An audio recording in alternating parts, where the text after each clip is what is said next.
नमस्कार दोस्तों, स्वागत है आपका स्टडी ग्लोस पे। देखिए, रशिया ने जिस तरह से इन्वेजन किया है यूक्रेन में, अब जब भी ये वार ख़त्म होगा उसके बाद रशिया की इकोनॉमी पर बहुत बड़ा इम्पैक्ट हमें देखने को मिलने वाला है। इवन अभी भी हमें देखने को मिल ही रहा है, वहाँ भी प्रोटेस्ट हो रहे हैं रशियन इकोनॉमी को लेकर।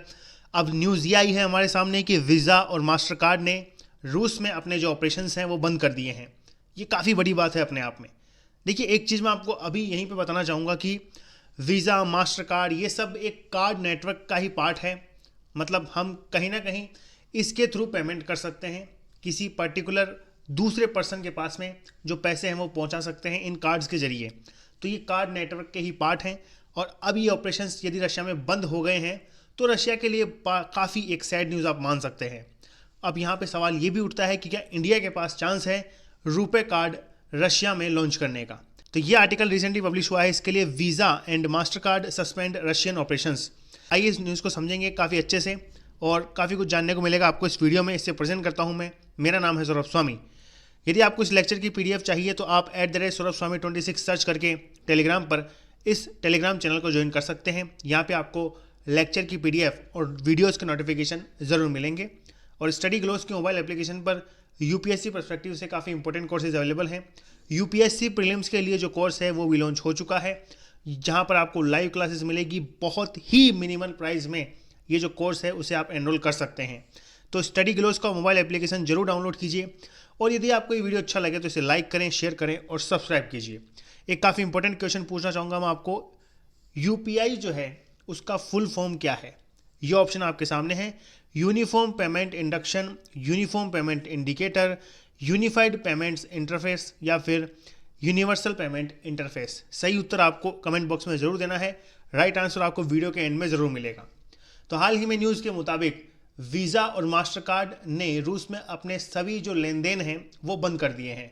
यह कदम रूसी राष्ट्रपति व्लादिमीर पुतिन की जो आक्रमण है रशिया यूक्रेन के ऊपर, उसके बाद में उठाया गया है। और ये जो स्टेप लिया गया है दोनों कंपनियों के द्वारा, ये पुतिन के आक्रमण के बाद में यूक्रेन की जो इकोनॉमी है उसको अंतर्राष्ट्रीय समुदाय से अलग थलग करने के हिस्से के रूप में हमारे सामने आया है।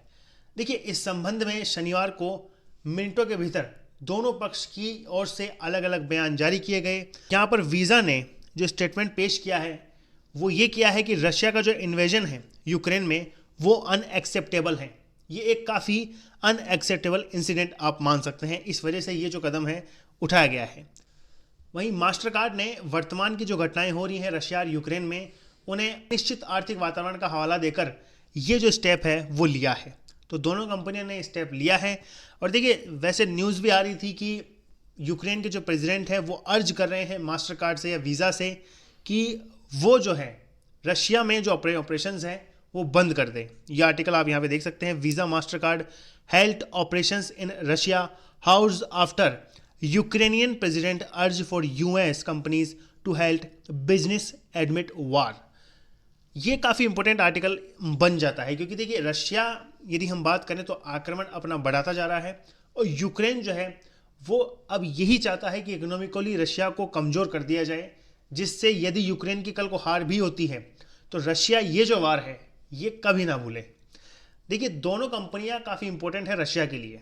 एक डाटा ये बताता है हमें कि दोनों कंपनियां जो है अपने टोटल रेवेन्यू का लगभग 4% जो है वो रशिया से गेन करती है। अब ये काफ़ी बड़ी बात है अपने आप में। देखिए, ये जो वीज़ा और मास्टर कार्ड है ये बहुत से देशों में लागू है। अब अगर उनके रेवेन्यू का 4% ही रशिया से आता है तो आप समझ सकते हैं रशिया के ऊपर कितना इफेक्ट होने वाला है। दरअसल यूक्रेन के जो राष्ट्रपति हैं जेलेंस्की, इन्होंने अमेरिकी सांसद के सामने एक वीडियो कॉल करके इन सभी व्यवसाय को बंद करने की बात की थी, एक अपील करी थी, जिसके कुछ घंटों बाद ही ये जो फैसला है वो कर लिया गया था। कैलिफोर्निया डेमोक्रेट हैं जिनका नाम है ब्रैड शेरमैन, जो हाउस फाइनेंशियल सर्विस कमेटी के सदस्य हैं। इन्होंने कहा कि रूस में जारी उनके कार्ड के साथ कोई भी लेन देन अब देश के बाहर काम नहीं करेगा। ये इन्होंने स्पेसिफिकली मेंशन किया है।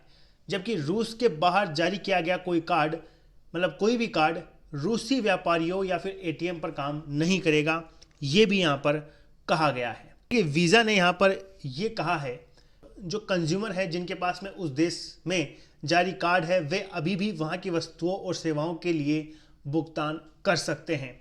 जैसे रशिया के जो लोग हैं वो आपस में भुगतान कर सकते हैं, लेकिन इंडिया का कोई पर्सन रशिया में जा रहा है तो वो फिर पेमेंट नहीं कर पाएगा।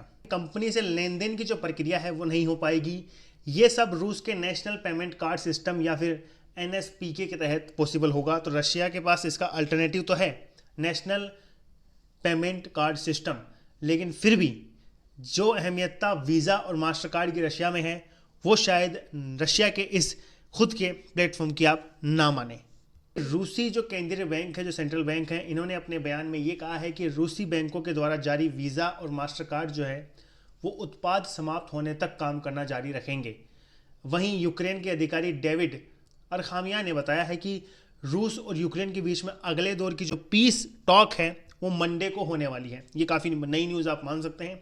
अरखामिया जो है वो यूक्रेनी प्रेसिडेंट जेलेंस्की के सर्वेट ऑफ द पीपल पार्टी के संसदीय दल के प्रमुख हैं और रूस के साथ वार्ता करने के लिए ये यूक्रेन के प्रतिनिधित्व मंडल के सदस्य भी बनकर हमारे सामने आए हैं। तो इनकी जो अहमियतता है वास्तव में बहुत ज़्यादा बढ़ जाती है। अब हम बात करते हैं रुपए की।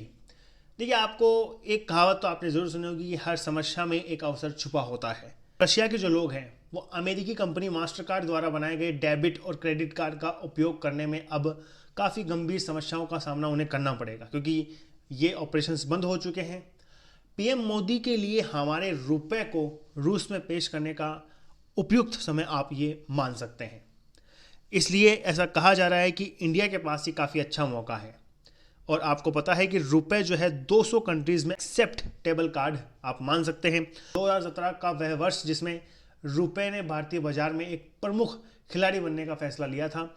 आधुनिक अर्थव्यवस्था के भारतीयकरण के मद्देनज़र रुपए ने अगले 3 वर्षों के लिए महत्वपूर्ण वृद्धि दर्ज की है और भारत के बाजार में हिस्सेदारी के 60% जो कब्जा है वो कर लिया है।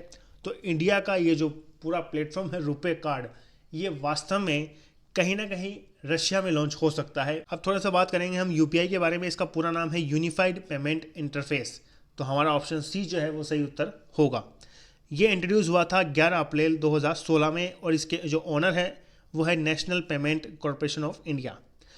देखिए, ये भारत का instant real time payment system है जो डेवलप किया गया था National Payment Corporation of India के द्वारा।